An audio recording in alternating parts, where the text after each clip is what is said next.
नमस्कार दोस्तों, 14 सितंबर को पूरे भारतवर्ष में हिंदी दिवस एक पर्व की तरह मनाया जाता है। आइए अब हम जानते हैं हिंदी हमारी राष्ट्रभाषा कैसे बनी और हिंदी दिवस मनाए जाने का इतिहास।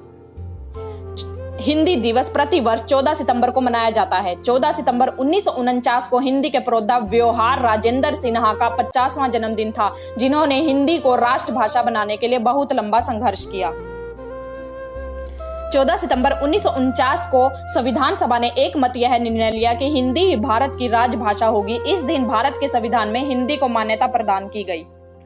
26 जनवरी 1950 को भारत का संविधान लागू हुआ। तभी से देवनागरी लिपि में लिखित हिंदी विधिवत भारत संघ की राजभाषा है। हिंदी को भारत की राजभाषा के रूप में 14 सितंबर 1949 को स्वीकार किया गया। इसके बाद संविधान के अनुच्छेद 343 से 51 तक राजभाषा के संबंध में व्यवस्था की गई।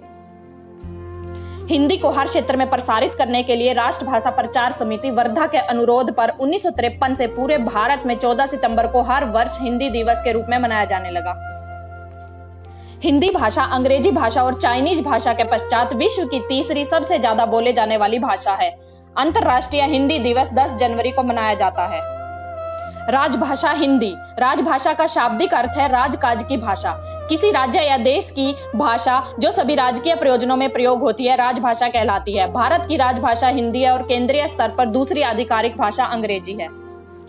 प्राचीन काल में भारत में संस्कृत, प्राकृत, पाली, अपभ्रंश आदि भाषाओं का राजभाषा के रूप में प्रयोग होता था। भारतीय संविधान में राज्यों और केंद्र शासित प्रदेशों के लिए हिंदी के अतिरिक्त 21 अन्य भाषाओं को स्वीकार किया गया है। संविधान की 8वीं अनुसूची में कुल 22 भारतीय भाषाओं को स्थान प्राप्त हुआ है। राजभाषा के प्रचार प्रसार में पंडित मदन मोहन मालवीय, बाल गंगाधर तिलक, महात्मा गांधी, काका कालेकर, राजा राम मोहन राय, महर्षि पुरुषोत्तम दास टंडन, स्वामी विवेकानंद, लाला लाजपत राय, सेठ गोविंद दास, डॉक्टर राजेंद्र प्रसाद आदि का महत्वपूर्ण स्थान रहा है। महात्मा गांधी जी की मान्यता थी कि हिंदी संपूर्ण देश के जन जन की भाषा है। हिंदी ही एकमात्र भाषा हमारी राष्ट्रभाषा हो सकती है। कोई भी राष्ट्र तब तक उन्नति नहीं कर सकता जब तक कि इसकी कोई राष्ट्रभाषा न हो। 1924 में कांग्रेस के 39वें अधिवेशन के सभापति गांधी जी के बेलगांव कर्नाटक में कांग्रेस के कार्यक्रमों के लिए हिंदी के प्रचार कार्य को शामिल किया गया। 1925 में कानपुर कांग्रेस अधिवेशन में यह प्रस्ताव पारित किया गया कि कांग्रेस अपने सभी कार्य हिंदी भाषा में करेगी। भारतीय संविधान के भाग 17 के अध्याय के अनुच्छेद 343(1) संघ की राजभाषा भारतीय संविधान की धारा 343 में वर्णित है, जो इस प्रकार है। संघ की राजभाषा हिंदी और लिपि देवनागरी होगी। संघ के शासकीय प्रयोजनों के लिए प्रयोग होने वाले अंकों का रूप भारतीय अंकों का अंतर्राष्ट्रीय रूप होगा। खंड 1 में किसी बात के होते हुए इस संविधान के प्रारंभ से 15 वर्ष की अवधि तक संघ के उन सभी शासकीय प्रयोजनों के लिए अंग्रेजी भाषा का प्रयोग किया जाता रहेगा जिनके लिए उसका ऐसे प्रारंभ से ठीक पहले किया जाता था। परंतु राष्ट्रपति उक्त अवधि के दौरान संघ के शासकीय प्रयोजनों में किसी के लिए अंग्रेजी भाषा के अतिरिक्त हिंदी भाषा और भारतीय अंकों के अंतर्राष्ट्रीय रूप के अतिरिक्त देवनागरी रूप का प्रयोग प्राधिकृत कर सकेगा। राजभाषा के प्रसार इस अनुच्छेद में किसी बात के होते हुए संसद युक्त 15 वर्ष की अवधि के पश्चात अंग्रेजी भाषा का या अंकों के देवनागरी रूप का ऐसे प्रयोजनों के लिए प्रयोग उपबंधित कर सकेगी जो ऐसी विधि में विनिर्दिष्ट किए जाएं।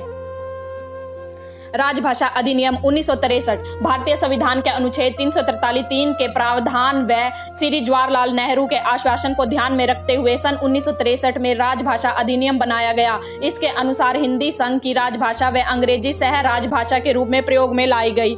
इस अधिनियम के अनुसार 26 जनवरी 1965 से हिंदी संघ की राजभाषा तो रहेगी, किंतु हिंदी के अतिरिक्त अंग्रेजी भी संघ के प्रयोजनों के लिए बराबर प्रयोग की जाएगी। इस तरह सरकारी प्रयोजनों में 2 भाषाएं प्रयोग होने लगी। राजा राम मोहन राय द्वारा प्रकाशित साप्ताहिक पत्र बंगदूत के कुछ पृष्ठ हिंदी में छपते थे, जिसका प्रकाशन कोलकाता से 1826 ईस्वी में हुआ। भारत में हिंदी का पहला समाचार पत्र उदंत मार्तंड था, जिसका संपादन श्री जुगल किशोर शुक्ल ने दिनांक 30/5/1826 को किया। इस पत्र का प्रकाशन कोलकाता से हुआ। 30 मई को पत्रकारिता दिवस के रूप में मनाया जाता है। राष्ट्रभाषा हिंदी और राष्ट्रलिपि नागरी के प्रचार प्रसार हेतु नागरी प्रचारणी सभा की स्थापना काशी से 1893 में हुई। मराठी भाषी लोकमान्य बाल गंगाधर तिलक ने 1918 में कांग्रेस अध्यक्ष की हैसियत से घोषित किया कि हिंदी भारत की राजभाषा होगी। प्रथम राजभाषा आयोग का गठन 7 जून 1955 में हुआ, जिसके अध्यक्ष श्री बाण गंगाधर खेर थे। प्रथम राजभाषा संसदीय समिति का गठन 1957 में हुआ, जिसके सभापति श्री पंडित गोविंद वल्लभ भाई पंत थे। हिंदी संसदीय राजभाषा समिति का गठन 1976 में हुआ। इसमें 30 सदस्य होते हैं, जिसमें लोकसभा से 20 और राज्यसभा से 10 सदस्य होते हैं। राजभाषा के क्षेत्र में यह सर्वोच्च अधिकार प्राप्त समिति है। हिंदी राजभाषा अधिनियम सन 1976 में बनाए गए। हिंदी के प्रसिद्ध कवि भारतेंदु हरिश्चंद्र जी ने कहा है, निज भाषा उन्नति अहे, सब उन्नति को मूल। भारत के प्रथम राष्ट्रपति डॉक्टर राजेंद्र प्रसाद जी ने कहा है, जिस देश को अपनी भाषा और अपने साहित्य के गौरव का अनुभव नहीं है, वह उन्नत नहीं हो सकता।